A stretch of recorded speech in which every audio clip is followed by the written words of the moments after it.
Quero revisar com você o que nós estamos falando desde a semana passada. Aliás, ao longo de todo o mês de outubro, com exceção do primeiro domingo, mas a partir do segundo domingo nós vimos falando de bases da reforma, bases de pensamento da reforma protestante na nossa escola bíblica. E a ideia é justamente a gente construir essas bases, algumas dessas bases, para que a gente possa entender melhor a nossa perspectiva de fé, entender melhor quais foram os resultados para a nossa fé prática da reforma protestante. Na semana passada, foi uma aula, e quem acompanhou, foi uma aula meio pesada, né? Ficou aquela sensação triste, né? A gente é pecador, não serve para nada. E é isso mesmo, é verdade. Mas a gente hoje complementa essa aula. Então, você que está assistindo essa aula de hoje, é importante que você assista a aula da semana passada. Se você não assistiu, está lá disponível no YouTube a aula da semana passada, para você acompanhar a primeira parte. Mas também, se você assistiu da semana passada, sabe que tem alguém que está aqui, que assistiu a semana passada e não está aqui hoje, peça para ele assistir hoje, porque também uma é complemento da outra, né? Diferente de uma pregação em que a gente tem a gente deve fazer ela com começo, meio e fim, por ser uma sequência de aulas, a gente pode se permitir então deixar o assunto para ser continuado. Então a ideia é justamente essa, é uma escola, né? E como escola ela vai continuando. Então eu não quero que você que assistiu na semana passada perca de assistir essa, ou perca de prestar atenção firmemente no que essa aula diz, porque ela dá todo o sentido ou uma nova visão sobre aquilo que nós aprendemos na semana passada. O que eu quero dizer com isso não é que a aula de hoje invalida a aula da semana passada, mas ela traz uma esperança, uma alternativa à vida de pecado, ou a única alternativa à vida de pecado, que é a vida com Jesus. O que nós vamos falar hoje é sobre a obra de Cristo e a suficiência dessa obra para livrar a gente da nossa condição natural, que é de depravação total, ou seja, completamente pecadores. Então, rapidinho, antes da gente começar, eu continuo prezando muito pelas participações, né? Então eu quero que você fique muito à vontade para participar com a gente e interagir, fazer perguntas.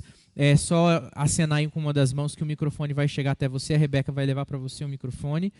E é importante usar o microfone, não porque só para a gente ouvir melhor aqui, mas para quem está lá assistindo de casa poder também acompanhar as discussões que a gente está fazendo por aqui. Tá joia? Então acene com uma das suas mãos aí que o microfone chega para você. E você que acompanha pela internet, você pode também fazer a sua pergunta aqui no chat, a gente está acompanhando e na medida do possível a gente vai interagindo com vocês também. Vamos lá, tentando então lembrar um pouquinho de alguns pontos principais. A gente lembrou ou falou sobre, construiu a ideia de que nós somos pecadores, totalmente depravados. É um dos pontos levantados na reforma, né, umas bases do pensamento reformado e reformista, aí fazendo a diferença. Vou fazer uma diferenciação rápida, nem é tema da aula, mas é importante a gente falar isso. Reformado não é tudo que vem da reforma protestante, reformado é tudo que vem da reforma calvinista, né? E deriva dela também, os derivados dela, não necessariamente só que é relativo a Calvino, mas daqueles que vieram também junto com o pensamento de Calvino. Agora, tudo que é pensamento reformista ou derivado da reforma protestante é de qualquer pensador da reforma. Por exemplo, Lutero, que é aí uma figura importante da reforma, ele não era reformado, porque ele não tinha uma teologia calvinista, até porque ele desenvolveu a teologia luterana. Então, os luteranos não são reformados, eles são luteranos. As igrejas reformadas são aquelas que seguem o pensamento reformado, que tem a referência principal na figura de Calvino e muitos outros que foram surgindo ao longo do tempo e hoje compõem o que a gente chama de pensamento reformado. O que a gente trata aqui são bases da reforma protestante, mas ao mesmo tempo do pensamento reformado também, à luz do pensamento reformado. Então pode ser que você fale, mas eu já li um negócio diferente. Provavelmente você leu algo que diz respeito de um outro reformador que não era reformado, mas era um reformista, né? Se assim a gente puder dizer. Muito bem. Um reformador, melhor dizendo, né? A palavra melhor dizendo. Vamos lá. Na aula passada, então, alguns pontos que a gente tratou. O primeiro deles foi que a gente tem intrínseco a nós uma iniquidade aberrante, uma iniquidade profunda. O que é essa iniquidade? Iniquidade é o sinônimo do pecado, mas a palavra iniquidade ela tem um teor mais profundo. Ela fala para a gente não só do pecado realizado, mas do pecado dentro de nós, do desejo de pecar, o pecado por trás do pecado, né? A profunda e intensa vontade de pecar que existe em nós e na nossa natureza. E essa iniquidade, esse pecado, a gente definiu o que é pecado, a gente falou o que é essa definição de pecado, que é justamente nós transgredirmos a lei de Deus, nós desobedecermos a lei de Deus, enquanto pecado comissionado, mas também o pecado de omissão. A gente falou pecado de comissão e pecado de omissão. Pecado que coisas que a gente faz e não deveria fazer, e pecado de omissão, coisas que a gente não deveria, aliás, que a gente deveria fazer e não faz. Nós falamos então que esse pecado está dentro de nós, que todo ser humano é pecador, todo ser humano nasce pecador. Nós somos concebidos e nascidos em pecado e não há escapatória para ninguém, não importa a faixa etária, mesmo o bebezinho ele é um pecador jovem, mas ele é um pecador, ele só tem pouco currículo, pouco histórico, mas ele é pecador. E o pecado também, nós falamos que esse pecado, embora eu tenha aqui falado, né, que é pouco histórico, ele não se dá pela quantidade de tempo de execução de pecado. Uma criança não é menos pecadora que um adulto porque ela viveu menos tempo e praticou menos pecado. Porque pecado não se resume a ato, mas um acontecimento interno. E daí é o segundo ponto, que a gente falou que o pecado atinge a gente intimamente, mais do que externamente, ele atinge intimamente, ele é um problema do coração. E o coração, como fonte da nossa vida, tudo que a gente faz brota do nosso coração.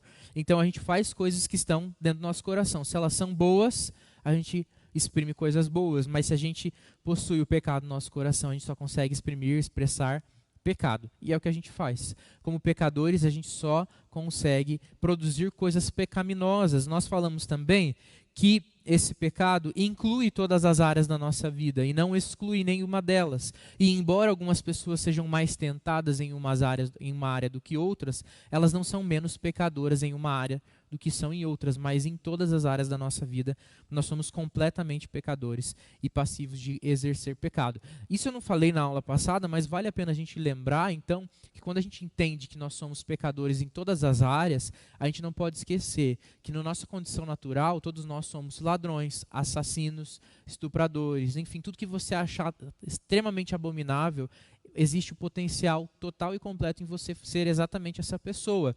A única coisa que pode nos impedir é justamente o que nós vamos falar hoje, que é a presença de Cristo em nós. Então, o ser humano, por si só, ele não consegue se frear, mas ele tem a tendência natural ao pecado. Então, mesmo quando você se acha uma pessoa boa, moralmente, de uma conduta moral ilibada, né, que se preza por isso, preza por uma boa conduta, você tem em você todas aquelas qualidades daquele bandido da pior espécie que você vê na cadeia e repudia.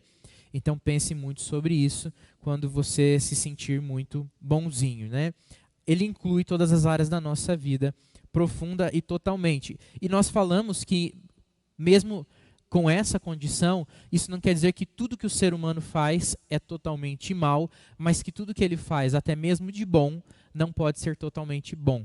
Né? Então o ser humano pode sim, incrédulo, sem a presença de Jesus, produzir coisas boas, mas sempre contaminadas. Aí eu até usei uma figura aí, né? De uma pessoa tentando lavar um pano branco com as mãos impregnadas de graxa, né? O ato em si é louvável, mas ele sempre vai manchar de alguma forma. Ou uma dona de casa muito caprichosa que limpa a casa com o pé sujo.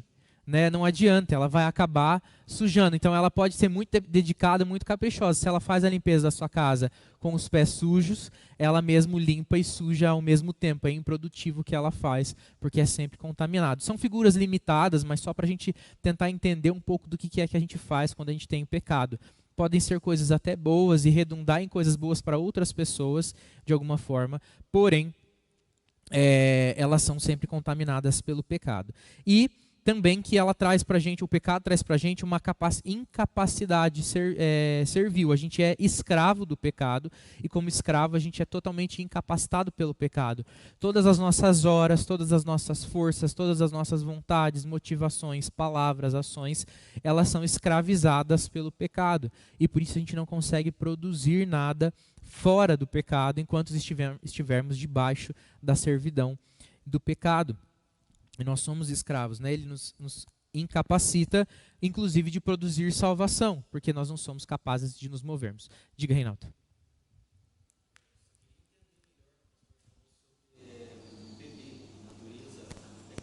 Aham.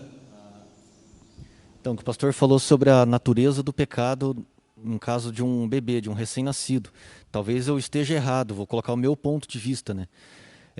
Eu acho, né, dizendo por mim, eu acho que um bebê, um recém-nascido ou uma criança, ele é concebido em pecado pela nossa natureza. Uhum. Nós nascemos em pecado pela nossa natureza, né? Mas acredito que uma criança, um bebê, ele não é um pecador ainda porque ele não tem consciência do pecado, né? Todo pecador, o próprio verbo conjugado já diz, ele está cometendo, ele está fazendo, né, algo, né? Então, eu acho que ele seria pecador a partir do momento que ele tem a consciência do que ele está fazendo, né? Sendo criança, né? Então, não sei se seria certo, correto dizer que um bebê é um pecador ou uma criança, dependendo da idade, né, da consciência dela, se ele é um pecador ou não. Então, eu só queria que o pastor explicasse melhor Claro. sobre isso, sobre quando é a consciência, quando é um pecador ou não, né? Não propriamente pela natureza, mas pelo fato em si de consciência do que está fazendo. Essa é uma dúvida importante, porque eu acho que é uma dúvida que permeia muitos e ela tem um problema de uma herança católica no nosso pensamento, de uma cultura romanista que a gente tem. Qual que é a ideia? De que a criança é um anjinho, né? A criança ela é um ser puro, muito puro, e que ela não é capaz de cometer pecados. A ideia justamente, ou mais do que a ideia, a verdade que a palavra traz para nós, Reinaldo, e para quem também tiver essa dúvida, né, é que o pecado ele não se dá por causa do ato. Vamos dizer que fosse possível eu não cometer nenhum ato de pecado durante toda a minha vida. Ainda assim eu seria um pecador por causa da minha natureza. E a gente inclusive vai ver isso na aula de hoje, porque Jesus é homem, então como que ele não é pecador inato como nós? Se eu estou dizendo que o bebê é pecador, porque Jesus foi um bebê, nasceu de uma mulher, né, de uma gravidez, de um parto. Como que ele não é naturalmente pecador? Todo o indivíduo que nasce, ele é concebido em pecado por causa do pecado dos seus pais, mas ele é pecador não pelos seus atos, mas pela sua natureza simplesmente. E quando eu digo que ele é pecador, não tem a ver que assim, não é só simplesmente dizendo assim a criança é maldosa e pronto. Eu quero dizer que como pecador, ela nasce condenada ao inferno, como todo pecador que nasce. Né? Então, não é porque eu cresci que eu me tornei condenado ao inferno, mas por nascer em pecado e como pecador é que eu sou indigno da salvação. E é por isso que a gente carece da graça de Deus. Então, o bebê também carece da graça de Deus. E é por isso que para nós é tão cara o princípio, por exemplo, do pacto que o pastor Tiago deu às aulas, e que nós trazemos os nossos filhos para debaixo da aliança que nós pertencemos como adultos, porque eles não têm a consciência, mas a possibilidade de desfrutar da graça distribuída dentro da família da fé, como pertencente ao povo de Deus através desse pacto. E quando ele chega a uma idade que ele tem razão suficiente, compreensão suficiente, ele pode professar a sua fé em voz alta e dizer que ele serve a esse Deus também, né? Aqui eu não estou dizendo que a salvação é uma herança. O pecado mas a salvação não. A salvação ela é individual, né? Mas ela é individual no sentido da sua constatação, mas as bênçãos da aliança da graça que a gente faz parte, elas podem ser desfrutadas enquanto povo, né? Enquanto povo de Deus. Então, essa ideia de que o bebê ele não tem a consciência, não faz dele menos pecador, porque daí não está relativo ao ato, mas à sua natureza. Então todo mundo, indistintamente, nasce em pecado e nasce pecador não por causa da prática do ato, mas por causa da essência de pecado que existe em nós. Se ele não praticou nenhum pecado, ainda que eu acho que isso não é totalmente verdadeiro, porque mesmo um bebê é capaz de praticar manipulação, e a manipulação é consequência do pecado. Né? O mesmo bebê ele consegue manipular, ainda que ele não tenha total consciência, está na natureza dele, por exemplo, usar o choro como barganha. O choro dele pode ser sim um meio de comunicação, e eu não quero simplificar isso aí, os estudiosos da área, né, vão dizer assim, não, mas o choro não é simplesmente uma manipulação, é verdade. Mas ele pode ser utilizado, tanto que uma criança, se ela percebe o comportamento que o choro traz para ela não só o que ela precisa, mas o que ela quer, ela passa a utilizar o choro. Os pais aqui vão se identificar de criança pequena, a criança que, por exemplo, consegue provocar o próprio vômito, quando ela porque ela percebe que nesse momento ela tem a atenção que ela deseja, e às vezes eles fazem coisas desse tipo. Simula uma aparência de doença, simula um choro intenso, porque a criança, mesmo parecendo muito inocente, ela não é, por causa da natureza pecaminosa. O pecado não precisa ser ensinado para nenhum de nós, porque a nossa natureza é pecaminosa. A gente expressa o pecado espontaneamente, é o que a gente consegue produzir pela nossa natureza contaminada. Então, quando eu digo que o bebê é um pecador, é por causa da sua natureza pecaminosa, né? E ele carece da graça de Deus como qualquer um. Parece cruel falar isso, né? Parece muito pesado, mas é a realidade, e é por isso que a gente precisa criar os nossos filhos debaixo da orientação da palavra de Deus, orar pelos nossos filhos, abençoar os nossos filhos, para que eles possam então crescer instruídos pela palavra de Deus. Eu não vou entrar aqui no mérito da questão se uma criança que morre bebê foi ou não foi para o céu. Esse é um assunto mais complexo, eu acho que ele carece de uma explicação maior, que eu não consigo dar ela aqui tão rapidamente, né? E aí eu ficaria com lacunas importantes que não vale a pena a gente ter. Mas talvez seja um assunto que a gente possa abordar aí com mais profundidade em algum momento, sobre essa questão da morte dos infantes e como que funciona essa questão de salvação. Aí a gente vai também falar de pessoas que nunca ouviram do evangelho e como que elas são salvas se nunca foi um missionário lá pregar para elas e elas não tiveram contato com a palavra. São assuntos também interessantes que a gente pode abordar e talvez por isso que abra uma crise no nosso coração. Mas o bebê, como que você evangeliza um bebê? Como que ele tem consciência da salvação, né? E isso então discorre para a gente um assunto maior. Mas o fato é esse: nascemos em pecado, somos pecadores. E não há escapatória para essa nossa natureza a não ser em Cristo Jesus, né? Esclareci, ajudei um pouquinho aí, mais ou menos. Pode ficar à vontade, sim.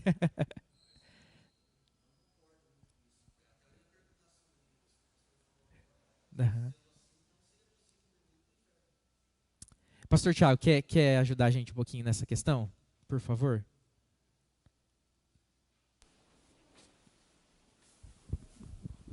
Não há, biblicamente falando, não há uma separação entre o estado e a prática. Eu acho que essa é a perspectiva, assim. Eu quero trazer isso para outra realidade. Alguém que sai de uma faculdade de engenharia é o quê? Um engenheiro, mesmo que ele nunca tenha praticado a engenharia. É a mesma coisa do pecado. Alguém que nasceu pecador, ainda que ele nunca tenha praticado. Agora, uma das coisas que talvez a experiência como pai tenha me dito é de que, e aí porque a Bíblia fala da realidade e não de uma condição teórica, né? Como pai eu posso garantir para vocês, né, até para aqueles que são pais, de que os nossos filhos não são inocentes. E eu acho que essa é a perspectiva da herança que nós carregamos como reformados até. Porque uma vez que eu tenho que educar o meu filho na fé, é porque ele já nasceu com a disposição para pecar. Se ele não nascesse com essa disposição para pecar, então eu não precisava nem ensiná-lo o evangelho. Ele já nasceria evangélico. Então, quando a Bíblia nos fala para educarmos os nossos filhos, é justamente na formação do seu caráter como povo de Deus. E essa necessidade só acontece porque os nossos filhos são pecadores. Eu vou contar um exemplo que eu acho que muitos pais já passaram por isso lá em casa. Uma das coisas que eu e a May sempre prezamos foi pela verdade, ainda que a verdade em algumas situações seja dolorosa. Né? Lembra quando o Boris Casoy falava que a verdade dói, né? Então é um pouco dessa realidade, assim, né? Lá em casa, e aí os maridos aqui vão entender o dilema, quando a Marion vestia uma roupa que não me agradava e ela perguntava se estava bonita, eu era forçado a falar a verdade. Né? Só que, com toda a sabedoria e sabendo das consequências. Né? Por exemplo, uma semana de sofá, né? coisas do tipo. Né? Mas, por causa disso, a mentira nunca fez parte do nosso dia a dia, sempre verdade. E a Ana, ela não tinha nem 2 anos, eu arrisco dizer que ela tinha acabado de completar 1 ano, e a Marion, ela estava no plantão, minha esposa dentista, ela estava no plantão, e a Ana Luísa, eu dei banho nela, né, já era hora de dormir, dei banho nela, vesti, era frio, então veste fralda, veste pijama, veste tip-top, bota na cama, cobre. Ela olha para mim e fala assim: cocô, papai. Eu desconfiei, porque não era o horário, né? Para quem sabe, quem é pai sabe que tem os horários certinhos, né? Tem lá a agenda, né, da hora de trocar a fralda. E aí desconfiei, mas eu sempre falei com a May que a gente precisa dar esse voto de confiança sempre para os nossos filhos, de que a pressuposição de que eles estão falando a verdade. Mesmo desconfiado, fui lá, peguei, tira da coberta, tira o tip-top, tira o pijama, tira a fralda e não tinha nada. Tudo o que ela queria era sair da cama. Eu virei para ela e falei assim: Ana Luísa, o papai está profundamente triste com você, porque você mentiu para mim, você tentou me enganar, vesti a fralda, o pijama, o tip-top, orei com ela, botei ela na cama e fui embora. Ela aprendeu isso com o pai dela? Não. Ela aprendeu isso com a mãe dela? Não. Ela aprendeu isso com o coração dela. Então, a perspectiva de que toda criança é pecadora não é por causa do fato. Ser pecador não é uma questão de ato, mas é uma questão de estado. Esse é o nosso estado. E por que isso tem importância? Porque isso influi diretamente no tamanho do nosso Cristo. Porque se eu achar que uma criança recém-nascida ela é menos pecadora, eu estou dizendo que ela não precisa de Jesus. Mesmo que ela esteja com 2 dias de vida, eu estou dizendo que ela não precisa de Cristo. E aí eu não estou diminuindo, eu não estou sendo misericordioso com a criança, mas eu estou sendo blasfemo contra a pessoa de Cristo. Eu estou diminuindo quem Jesus é, ao diminuir o tamanho do meu pecado, ou o pecado de alguém. Eu acho que vale a pena também fazer aqui um comentário importante. A irmã Sarai contribuiu aqui no chat do YouTube e ela diz: como disse Jesus, temos que ser iguais às crianças, inocentes para herdar o reino dos céus. Irmã, eu preciso fazer uma correção, porque essa não é a verdadeira interpretação do texto, né? Existe um contexto em que esse texto foi dito, e ele isolado pode dar essa sensação, mas dentro do seu contexto não é isso que ele significa. O que Jesus está dizendo é justamente que havia uma grande multidão, as crianças se aproximavam dele, os discípulos repreendiam as crianças para que elas não se aproximassem, e ele diz: deixai vir a mim, né? E aquele que não for como uma delas não herdará o reino dos céus. O pressuposto aqui é essa intrepidez e essa capacidade da criança de não se preocupar com o que o outro pensa para que ele se aproxime de Jesus, de não fazer isso com base na referência das circunstâncias da sua volta, ou mesmo daqueles que querem o impedir, mas não por causa da natureza inocente da criança no sentido pecaminoso.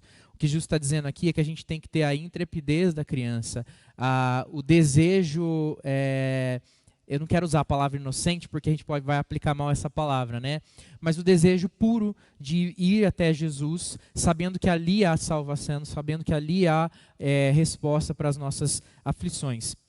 Mas jamais que a criança é o modelo de inocência, porque a própria Bíblia deixa muito claro em diversos textos, né? Até o presbítero Luiz Alves falou aqui do texto lá de Davi no Salmo, né? Em pecado fui concebido, em pecado... nasci em pecado me concebeu minha mãe, justamente porque a palavra fala do pecado na concepção e no nascimento, a partir do nascimento, a partir da nossa existência, há esse pecado. O irmão Aquias aqui diz que o pecado nos torna pecadores, o pecado que nos torna pecadores não é um ato, e sim uma condição. Somos herdeiros da condenação de Deus dos nossos primeiros pais. Essa condição é uma dívida impagável, situação que só é revertida com o sangue de Jesus, que cancela esse escrito de dívida. Dizer que uma criança não tem pecado é o mesmo que dizer que podemos perder a salvação quando deixamos de ser crianças. E aí o irmão Luiz Alves fala então aqui do texto.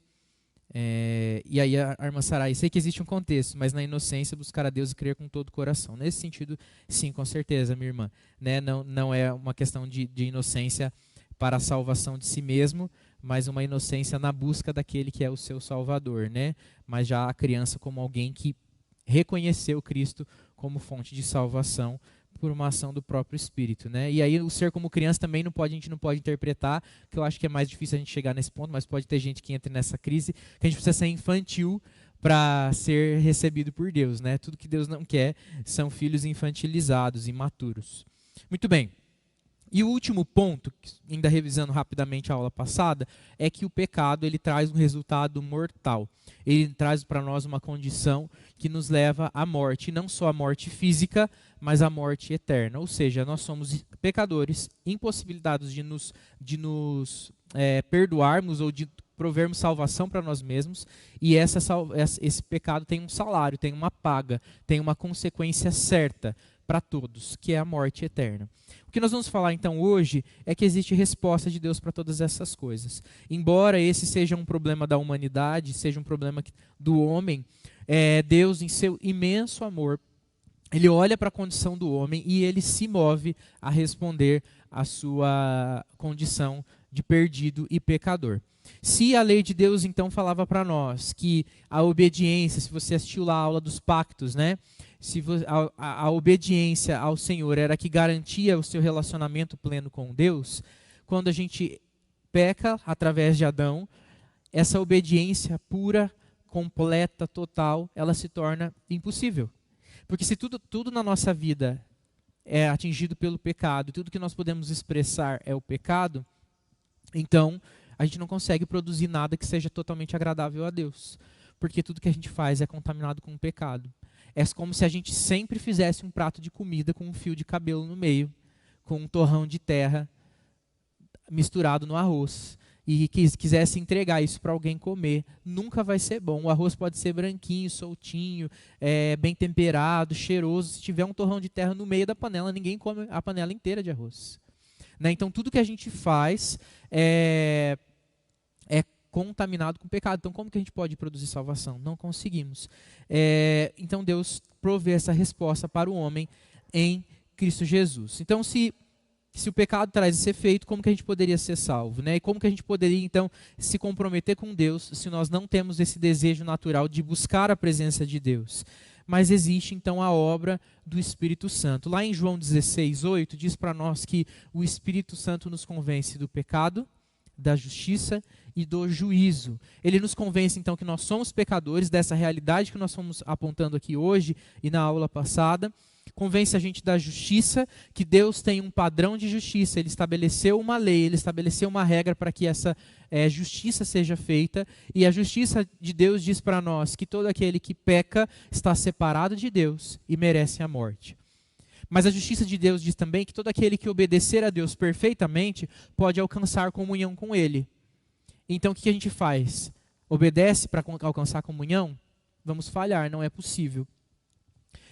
Mas ele também nos convence do pecado, da justiça e do juízo.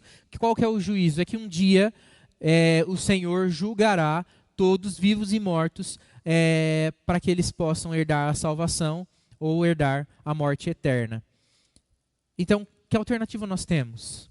Parece que não existe esperança para nós. Estamos todos, então, fadados à morte, porque a gente não consegue produzir salvação. Então, Cristo se faz homem, encarna, desce à terra, né? Se desfaz da sua glória, se humilha e o Criador se torna criatura, para que, como homem, ele possa satisfazer a justiça de Deus. Então, quando o Espírito Santo nos convence do pecado, da justiça e do juízo, ele também está nos convencendo de que em Cristo existe a possibilidade do suprimento, da resposta, da satisfação da justiça de Deus em Cristo Jesus. E através de Cristo Jesus, então, nós podemos ter a salvação de toda essa nossa condição. Um bom modelo, né? O Antigo Testamento ele é repleto de figuras que apontam para a obra redentora de Cristo Jesus. Um desses modelos que deixa para a gente bem claro, e talvez seja uma das histórias mais conhecidas pela maioria de nós, é a saída do povo do Egito. Então lembra lá, o povo foi para o Egito, o povo de Deus, ainda como família de Jacó, né, de Israel, vai para o Egito, porque José se torna ali um governador do Egito, traz a sua família e eles passam a morar no Egito. Essa família tem filhos, filhos dos filhos, e vai crescendo, crescendo, até que ela se torna um povo numeroso no meio dos egípcios. Os egípcios, então, amedrontados, estou fazendo um resumão aqui, né? Amedrontados, escravizam esse povo que parece crescer demais. Escravizados e humilhados, eles começam a clamar a Deus para que mande alguém que os liberte da escravidão do Egito. Essa saída do povo de Deus do Egito, esse pedido por um clamor de Deus por um Salvador, por alguém que venha e represente eles, é uma boa figura da obra redentora de Cristo. Então, quando a gente vê o povo saindo do Egito, é justamente essa ideia de Cristo nos tirando da servidão do pecado, que é o nosso faraó, né, hoje, é o nosso Egito hoje, e nos levando para uma vida de servidão a Deus, que é o nosso bom Senhor. Tirando a gente, outro paralelo que a gente pode fazer também é a necessidade de libertação que esse povo tem e que ele mesmo não consegue providenciar no seu meio essa salvação. É preciso que o Senhor providencie um mediador. Quem é o mediador do povo para sair do Egito? Quem é? Moisés. Moisés ali então prefigura, demonstra, né, tipifica a obra de Cristo como alguém chamado, nas suas limitações, é óbvio, né, ele é um tipo, ele não é Cristo, né, porque ele no começo inclusive titubeia, Senhor, eu mesmo, será que eu vou? É melhor não, eu nem falo bem, olha, tanta gente boa aí, vai chamar outro, eu estou longe, e mil desculpas, né? Cristo não, Cristo se submete totalmente à ordem de Deus, porque ele também age em amor, porque é uma obra da Trindade, não é uma obra que Deus Pai pensou e teve que convencer o Espírito e o Filho, mas é uma obra da Trindade, a redenção. Mas voltando aqui para a figura, então, do povo do Egito, Moisés tipifica o que Cristo faz. Ele é chamado por Deus e enviado por Deus para representar o povo diante do seu algoz ali, o faraó, para tirar o povo. A libertação não é feita por Moisés, porque Moisés, na sua argumentação constante, ou mesmo nos seus sinais e maravilhas, não é feita por ele, mas é feita por quem? Por Deus. Como que o faraó e os egípcios são humilhados? Como que eles se curvam à vontade de Deus? O que acontece no Egito? As pragas. As pragas são a demonstração do poder extraordinário de Deus, e cada uma das pragas, inclusive, tem um significado profundo de destronar os deuses egípcios das suas funções. Então, o que Deus faz é sobrepor tudo aquilo que escravizava o seu povo e libertar o seu povo através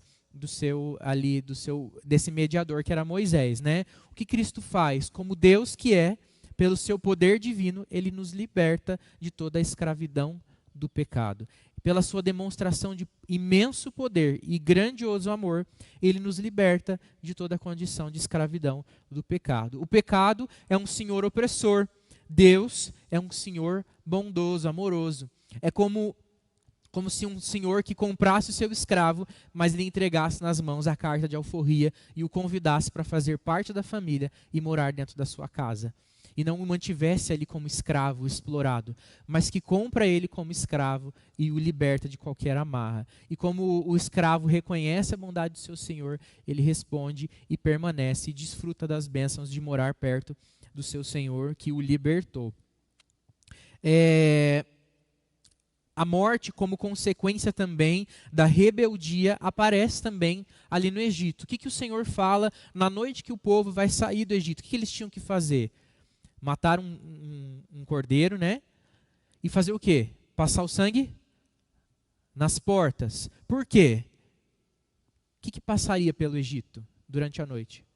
O anjo da morte passaria pelo Egito e as casas que não tivessem ali marcadas pelo sangue, em desobediência à ordem do Senhor, que não fossem então marcadas pelo sangue do cordeiro, não poderiam então ser livres da morte. Só aqueles que são marcados pelo sangue do Cordeiro de Deus, que tira o pecado do mundo, Jesus Cristo, é que são livres da morte. Todos aqueles que estão sujeitos aos deuses falsos, ao senhorio de si mesmo, à escravidão do pecado, estão vulneráveis, estão debaixo de uma consequência de morte, que é o que acontece com os egípcios, que não estão debaixo da obediência a Deus, não imolam o cordeiro, não passam sangue nas portas e perdem os seus primogênitos. O símbolo do primogênito é justamente o símbolo da continuidade. O filho mais velho, o primogênito, era aquele responsável por representar a família. O filho primogênito do faraó era aquele que herdaria o trono do seu pai. A ideia aqui é justamente dizer que as gerações cessam, a história para, a vida de alguém termina e de toda a sua geração quando ele está submetido à escravidão do pecado e não ao senhorio de Deus. E o povo de Deus, então, é retirado do Egito e levado para a terra prometida. E há uma jornada até a chegada nessa terra. Isso também simboliza o que Cristo faz conosco. Cristo nos tira da escravidão do pecado e há uma peregrinação aí, uma caminhada, né? O autor John Bunyan escreveu inclusive um livro sobre isso que chama O Peregrino, onde ele faz uma figura aí para expressar qual é essa jornada do cristão até a morada celestial. E a gente tem essa jornada desértica por essa terra até nós alcançarmos a morada celestial na presença de Deus. Então veja que a Bíblia, eu peguei um exemplo, mas existem vários exemplos onde a obra de Cristo é tipificada, ela é demonstrada, mesmo com limitações, para que o povo pudesse conhecer, se familiarizar com a vinda do Messias prometido. Desde o Antigo Testamento, há a promessa de que viria alguém que salvaria o povo de sua condição. E isso é feito lá no Jardim do Éden, eu já falei aqui várias vezes, os pastores também, do que é o proto-evangelho, o evangelho primitivo, expresso lá no Gênesis, quando vem o castigo sobre Adão e Eva e sobre a serpente, como consequência da queda do seu pecado. E ali Deus já promete um descendente que feriria a cabeça da serpente. A quem ele se referia? Ao próprio Cristo, ao Messias, ao ungido, né? Alguém que viria e seria o resgatador do povo de Deus, de toda a sua condição de pecado.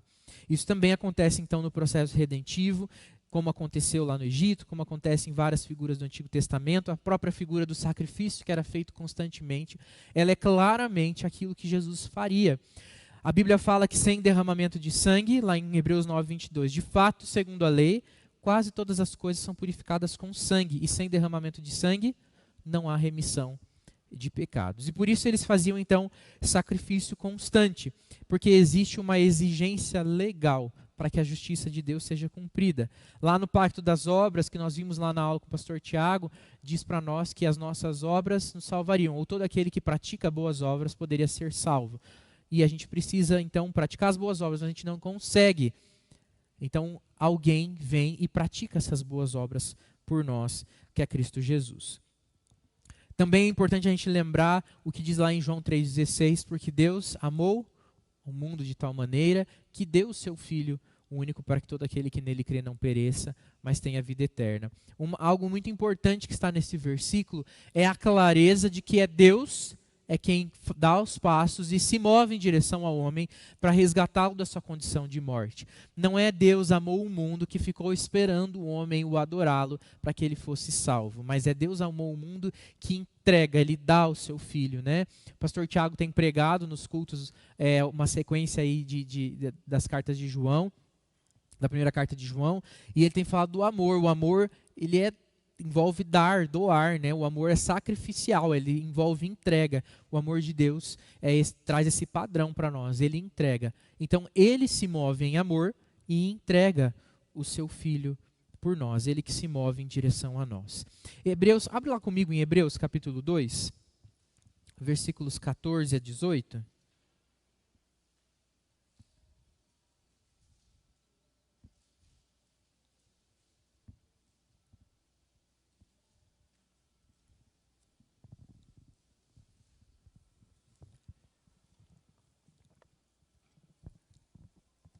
Hebreus capítulo 2, versículos 14 a 18, diz assim, ó, visto, pois, que os filhos de Deus têm participação comum de carne e sangue, também Jesus igualmente participou dessas coisas. Quais coisas? Carne e sangue. Para que por sua morte destruísse aquele que tem o poder da morte, a saber, o diabo, e livrasse todos os que, pelo pavor da morte, estavam sujeitos à escravidão por toda a vida. Pois ele, evidentemente, não socorre anjos, mas socorre a descendência de Abraão. Por isso mesmo era necessário que em todas as coisas ele se tornasse semelhante aos irmãos, para ser misericordioso e fiel, sumo sacerdote nas coisas referentes a Deus, e para fazer propiciação pelos pecados do povo.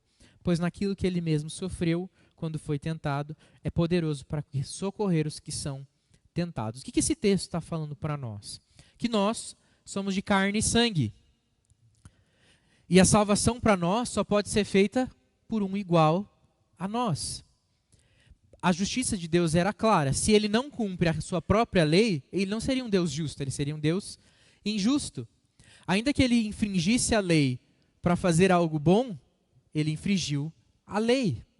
Um juiz que rompe com a lei para salvar alguém que está sendo injustiçado, ele pode ter sido bondoso, mas ele não foi justo. Ele não exerceu justiça, porque a lei é o parâmetro da justiça. Então, Deus não é injusto. Então, dentro da sua própria lei, ele provê justiça. O que esse texto está dizendo, então? Que Jesus se torna um igual aos homens, também de carne e de sangue. Sendo Deus Espírito, ele encarna e se torna em carne e sangue para livrar todos aqueles que eram escravos por toda a vida da morte e do pecado.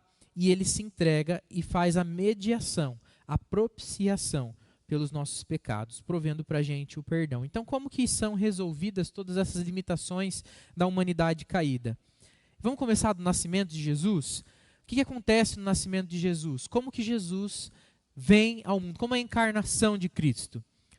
Primeiro que ele não vem de forma antinatural ou extraordinária, no sentido de que ele não cumpre os requisitos de um ser humano nascer.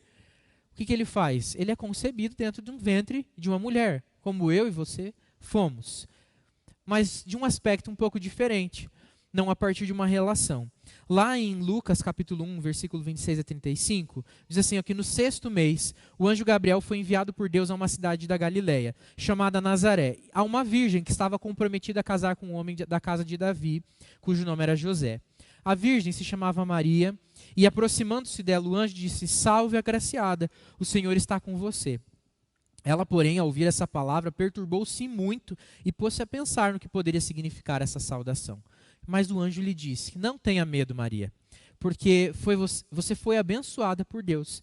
Você ficará grávida e dará à luz a um filho, a quem chamará pelo nome de Jesus.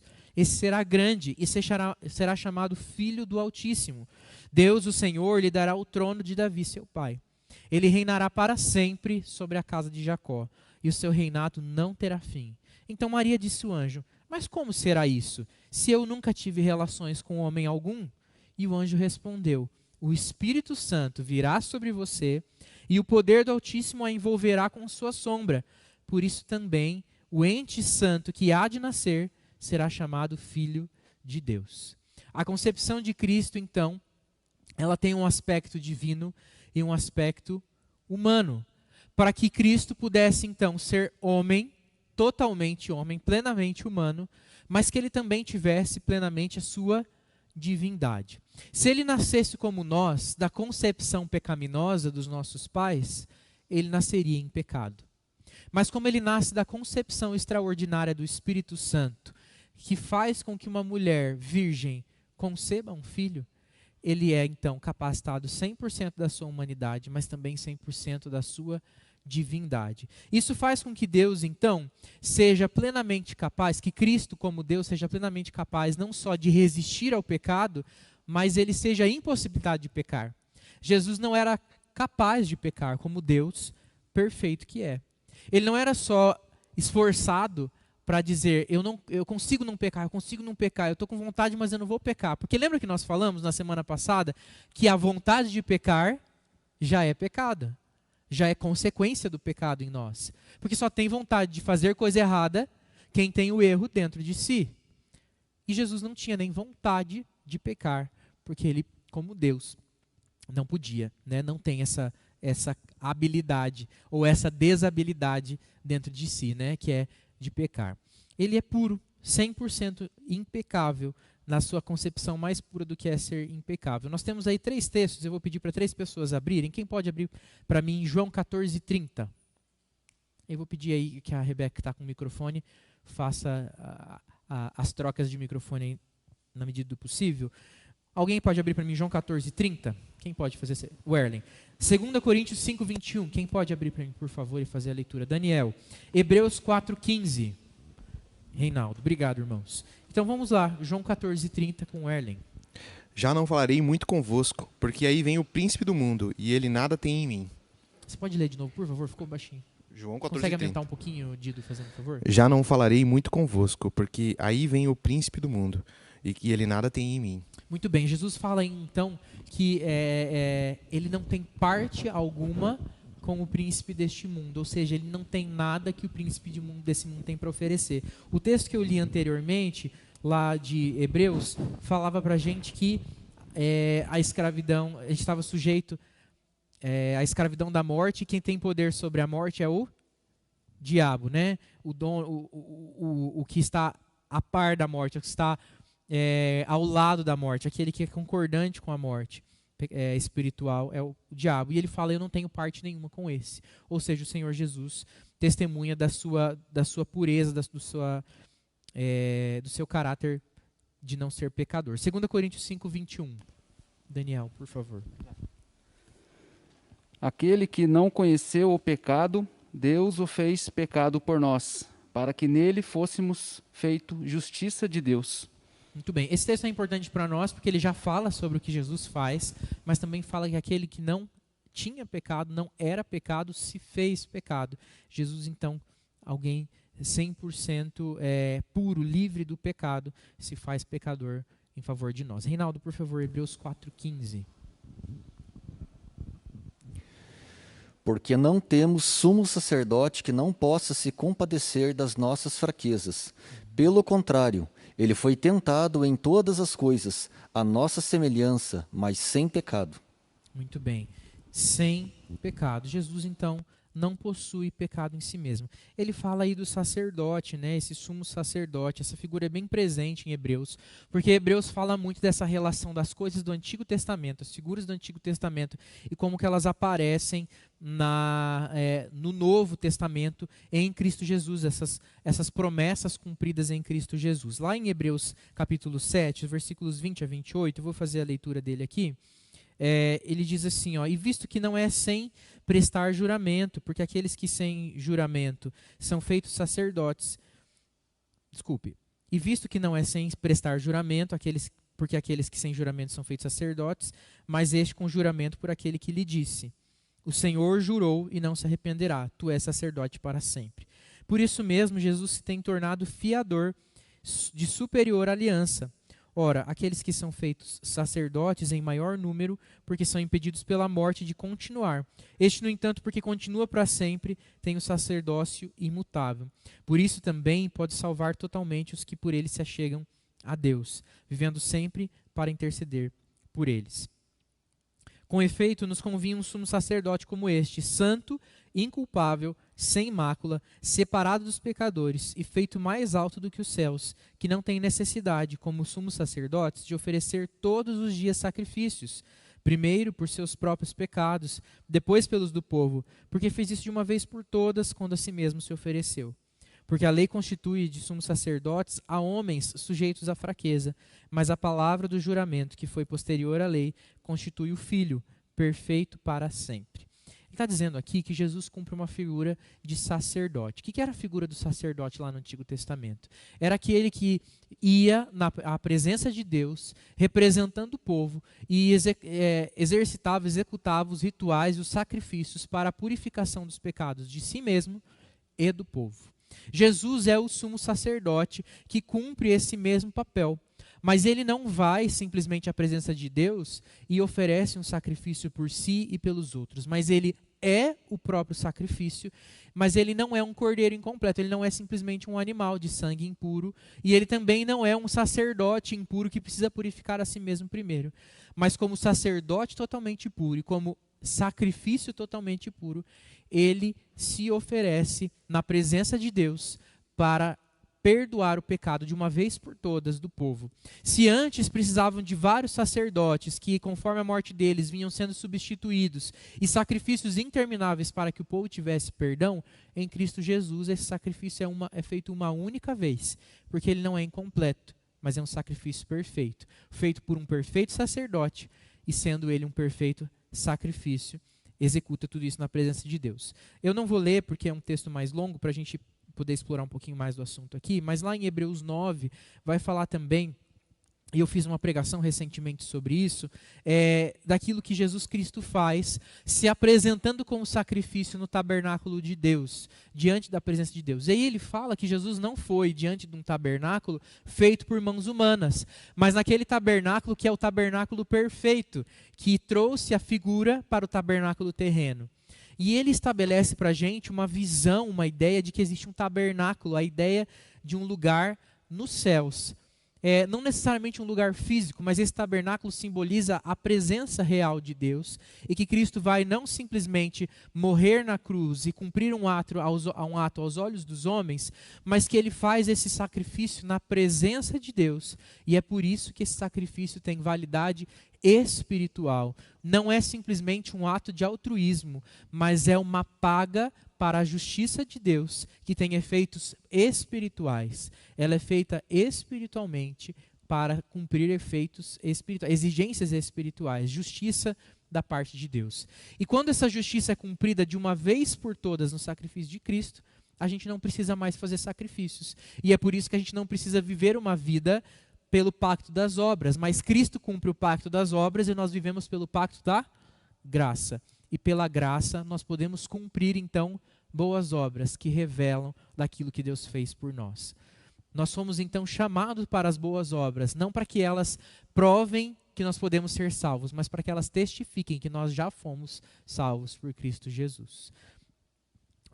Romanos 5, 18 a 19, diz que, portanto, assim como por uma só ofensa veio o juízo sobre todos os seres humanos para condenação, ofensa de quem? Adão. Uma só ofensa. A ofensa de Adão fez com que todo ser humano nascido de Adão e Eva, então viesse em pecado. Assim também, por um só ato de justiça, veio a graça sobre todos para a justificação que dá vida. Porque como pela desobediência de um só homem, muitos se tornaram pecadores, assim também, por meio da obediência de um só, muitos se tornarão justos. E aí a gente percebe aqui o aspecto da justificação. Jesus faz tudo isso, então, para nos justificar diante de Deus. O que é justificar? É fazer aquilo que era passivo de condenação, parecer justo, mesmo não tendo em si mesmo justiça.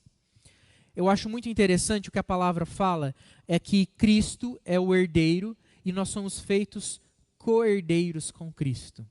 A herança que Cristo conquista de vida e libertação do pecado recai sobre Ele.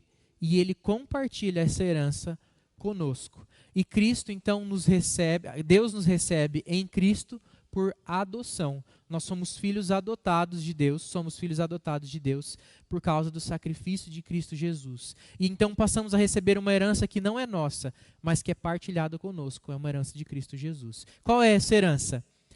A vitória sobre o pecado e sobre a morte. A vitória sobre a escravidão do pecado, a libertação sobre a escravidão do pecado e sobre a consequência da escravidão do pecado, que é a morte. Nós então morreremos fisicamente, se Cristo não voltar antes, né? Mas se morrermos aqui fisicamente, não morreremos eternamente. Cristo conquistou para nós o direito da vida eterna. E isso pode deixar a gente então com o coração leve. Se a última aula deixou a gente com o coração pesado, que a gente é pecador sem solução, nós descobrimos então hoje, né, se você ainda não tinha descoberto, que em Cristo Jesus nós temos a solução dos pecados. Nós temos a solução da escravidão do pecado, porque Ele cumpre toda a justiça de Deus. Então, o que é necessário para que eu e você possamos provar da salvação e da libertação do pecado. O que é preciso? O que é preciso? Pode falar aí, alto, forte. Fé, cadê quem que falou? A fé. Fé no quê? Fé em Cristo. O que mais? Mais nada, né? Só isso. A fé em Cristo Jesus, né? Foi pegadinha, né? Eu queria que vocês falassem só para dizer que não era, né? Mas graças a Deus ninguém falou. Que mais? Mais nada, né? Mais nada. A gente corre o risco de pensar que precisa de mais coisas e a gente acaba fazendo isso na nossa vida diária. Mas o que a palavra deixa claro para nós, que o caminho de libertação da escravidão do pecado é um só. E Cristo mesmo diz: eu sou o caminho, a verdade e a vida. E ninguém vem ao Pai senão por mim. A Bíblia fala que Cristo é o nosso advogado junto a Deus e que Ele pleiteia a nossa causa junto do Senhor. Fala que Ele é o nosso mediador, o único mediador entre Deus e os homens.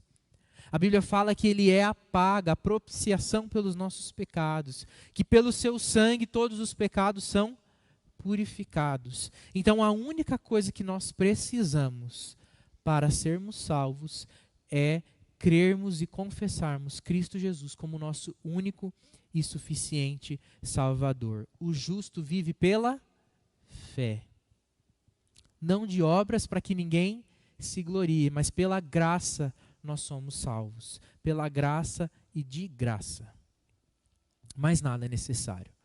Então tudo que é acessório, tudo que a gente faz achando que está querendo se salvar, tudo que a gente tenta fazer para provar a nossa condição de salvação, para provar, aliás, a nossa possibilidade de sermos salvos, é inútil, é vão. As nossas obras, elas continuam impuras e insuficientes. Mas a obra perfeita de Cristo Jesus, a sua obediência, serve para nós de modelo e serve para nós de paga, de cumprimento da justiça de Deus para que nós sejamos salvos. Então, aqueles que creem que Cristo Jesus é o único que pode perdoar os nossos pecados, que pode nos ligar novamente a Deus, que pode permitir esse acesso que nós temos livre a Deus. Todos esses que creem são salvos, garantidamente salvos. Não garantidos em si, mas garantidos em Cristo. E por isso essa salvação não se desfaz, ela não se perde, ela não se dissolve com o tempo. Ela não tem prazo de validade, mas ela é eterna. Uma vez firmada, ela é para sempre conquistada. E aí ela passa a produzir frutos de transformação na vida daquele que a alcança. Jesus é o único, então, que pode acessar esse tabernáculo perfeito. Eu quero convidar você depois em casa a ler Hebreus 8 e 9 e ver um pouco dessa figura. João 1:29, há aquela declaração, né, de que Jesus é o Cordeiro de Deus que tira o pecado do mundo. Jesus é o único que pode fazer isso. Eu estou repetindo a mesma coisa várias vezes para que fique bem claro para nós que não existe outra alternativa, não tem ninguém que seja capaz de fazer o que Jesus fez. Porque ninguém tem em si mesmo a humanidade para nos representar e a divindade para superar a morte e o pecado. Ainda que um ser humano extremamente altruísta, convencido do bem, pudesse fazer um grande sacrifício por nós, ele jamais seria capaz de suprir a justiça divina.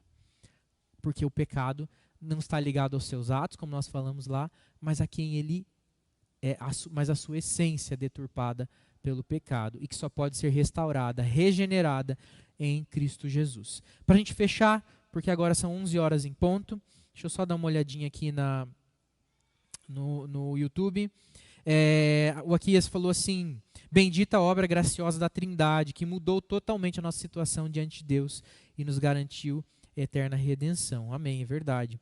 Né? Essa é uma obra da Trindade, do Deus Pai, Deus Filho, e nós somos selados pelo Espírito Santo. Isso também é algo importantíssimo na obra de redenção. Nós lembrarmos que que Jesus é chamado de Emanuel. Por quê? Porque ele é casado com a Lucilene? Não. Porque ele é Deus conosco, né? Ele é Deus conosco. Emanuel significa Deus conosco, Deus que está conosco. E como que isso se faz na nossa vida? A presença do Espírito Santo dentro de nós. Ele é Deus dentro de nós, que habita em nós e que permanece conosco, não se desvencilha, não se afasta, mas é sempre presente. Cristo Jesus fala lá em Mateus 28, eis que estarei convosco todos os dias até o fim dos tempos, a consumação dos séculos, através do seu Santo Espírito. Ele sela, nós temos a marca da aliança que foi feita conosco, da salvação, da graça que nós recebemos. Você, como eu, aqui, já lembra que ainda é possível mandar cartas, mas as pessoas mandam muito pouco carta hoje. Mas para uma carta ser enviada, basta simplesmente entregar ela no posto do correio? Ou colocar ela, enviar ela, jogar ela para frente, sei lá, entregar na mão do carteiro? O que ela precisa para ela ser uma carta reconhecida como passível de ser enviada? O selo, né? Esses dias eu estava me perguntando, alguém sabe se ainda existe selo? Existe selo ainda, né? Não é só aquele código que põe lá de base. Existe o selinho, aquele colecionável, bonito, né? Existe.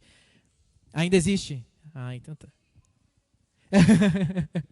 Ainda existe. O que esse selo quer dizer? Que essa carta pode ser enviada, que ela foi paga, ela foi reconhecida como uma carta que está debaixo do serviço do correio e ela pode ser enviada. O preço por ela foi pago. Nós somos selados e somos feitos cartas vivas do Senhor.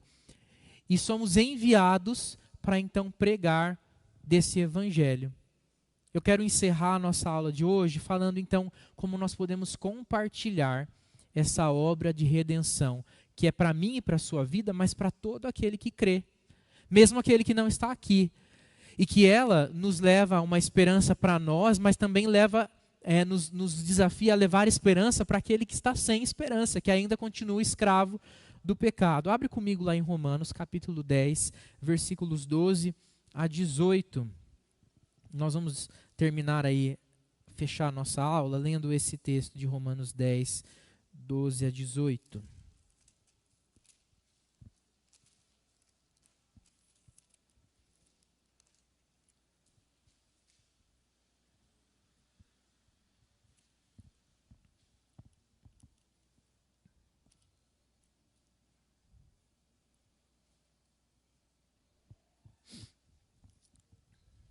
Diz assim, ó: pois não há distinção entre judeu e grego, uma vez que o mesmo é o Senhor de todos, rico para com todos os que invocam, porque todo aquele que invocar o nome do Senhor será salvo.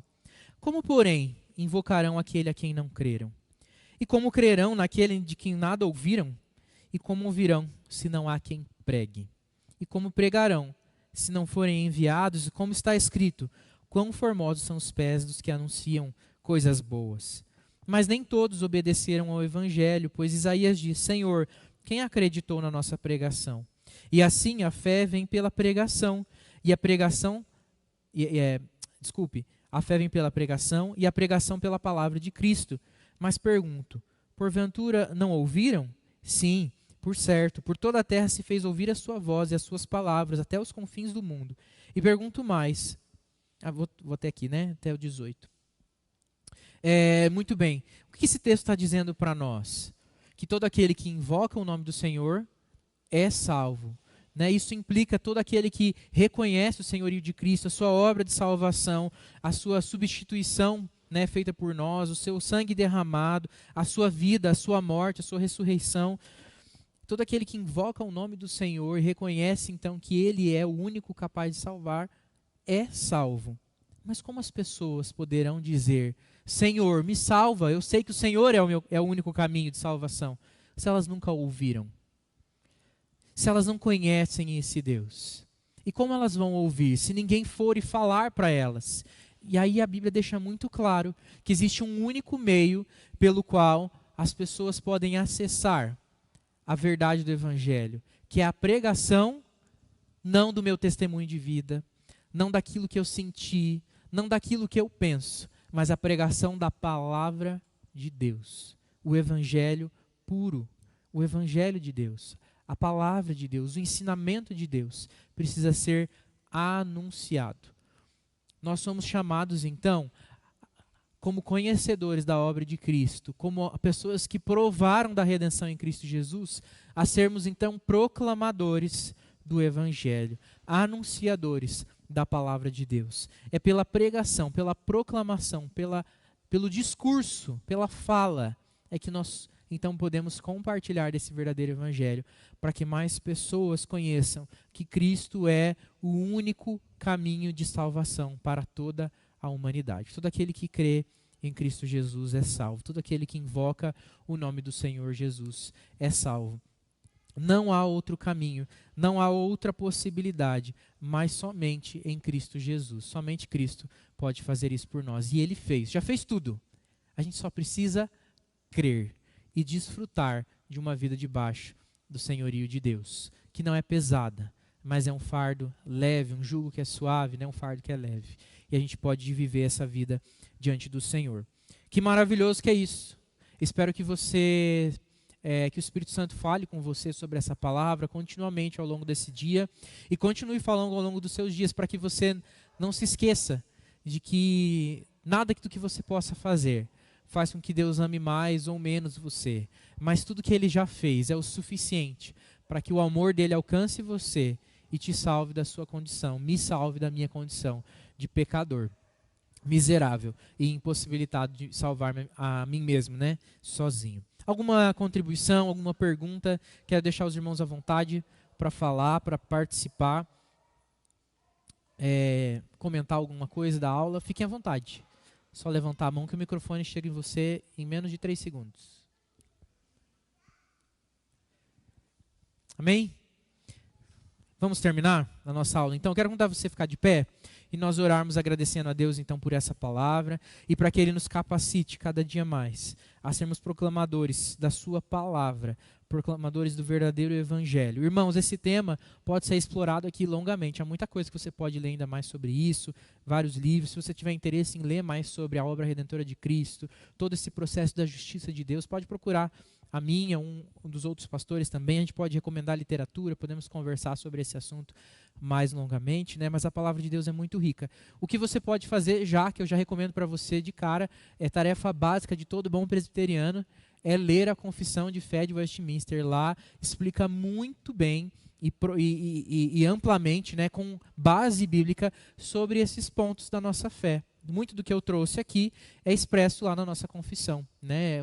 Uma das minhas bases e literaturas aqui para poder dar essa aula é a nossa confissão de fé. Você acha a confissão de fé tanto disponível para você adquirir comprando ela, mas se você digitar no Google, existem PDFs que são aí livres, né, para você poder acessar. É um conteúdo disponível livremente. Então não é difícil você ler, não é nem longo de você ler.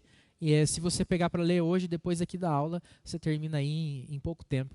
Hoje à noite você já chega no culto com a confissão inteira lida, né? Dá para ler ela inteirinha e não é um conteúdo tão grande. Mas vamos orar agradecendo a Deus por isso? Pai querido, muito obrigado por esse tempo de aula, obrigado pela oportunidade de ministrar da sua palavra. Obrigado também pela oportunidade de aprender com a sua palavra junto com o teu povo, Deus, a família da fé. Que bênção, que alegria é estar no meio do seu povo, ser parte do seu povo e estar aqui junto com os meus irmãos para nós ouvirmos algo tão maravilhoso, que é a mensagem de salvação, o verdadeiro evangelho, que só Cristo Jesus pode nos salvar da nossa condição. Não tem nada mais que nos tire da escravidão do pecado. Se o pecado nos escraviza, o Senhor nos liberta por completo. Se o pecado nos traz morte, Cristo Jesus garante para nós a vida eterna. Se o pecado tinha a prerrogativa de nos escravizar pela vida toda, o Senhor nos salva eternamente, Pai querido.